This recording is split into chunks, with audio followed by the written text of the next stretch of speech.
तृतीया की एक कथा के अनुसार प्राचीन काल में एक धर्मदास नामक वैश्य था। धर्मदास अपने परिवार के साथ एक छोटे से गांव में रहता था। वह बहुत ही गरीब था।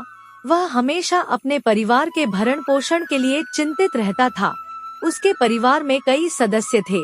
धर्मदास बहुत धार्मिक प्रवृत्ति का व्यक्ति था। उसका सदाचार तथा देव एवं ब्राह्मणों के प्रति उसकी श्रद्धा अत्यधिक प्रसिद्ध थी। अक्षय तृतीया व्रत के महात्म्य को सुनने के पश्चात उसने अक्षय तृतीया पर्व के आने पर सुबह जल्दी उठकर गंगा में स्नान करके विधिपूर्वक देवी देवताओं की पूजा की। व्रत के दिन सामर्थ्यानुसार जल से भरे घड़े, पंखे, जौ, सत्तू, चावल, नमक, गेहूं, गुड़, घी, दही, सोना तथा वस्त्र आदि वस्तुएं भगवान के चरणों में रखकर ब्राह्मणों को अर्पित की। यह सब दान देखकर धर्मदास के परिवार वाले तथा उसकी पत्नी ने उसे रोकने की कोशिश की। उन्होंने कहा कि अगर धर्मदास इतना सब कुछ दान में दे देगा तो उसके परिवार का पालन पोषण कैसे होगा।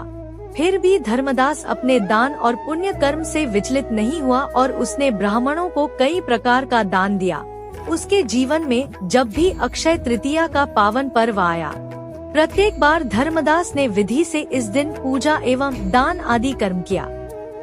अनेक रोगों से ग्रस्त तथा वृद्ध होने के उपरांत भी उसने उपवास करके धर्म कर्म और दान पुण्य किया। यही वैश्य दूसरे अगले जन्म में कुशावती का राजा हुए। मान्यता है कि अक्षय तृतीया के दिन किए गए दान पुण्य व पूजन के कारण वह अपने अगले जन्म में बहुत धनी एवं प्रतापी राजा बना। वह इतना धनी और प्रतापी राजा था कि त्रिदेव तक उसके दरबार में अक्षय तृतीया के दिन ब्राह्मण का वेश धारण करके उसके महायज्ञ में शामिल होते थे। अपनी श्रद्धा और भक्ति का उसे कभी घमंड नहीं हुआ।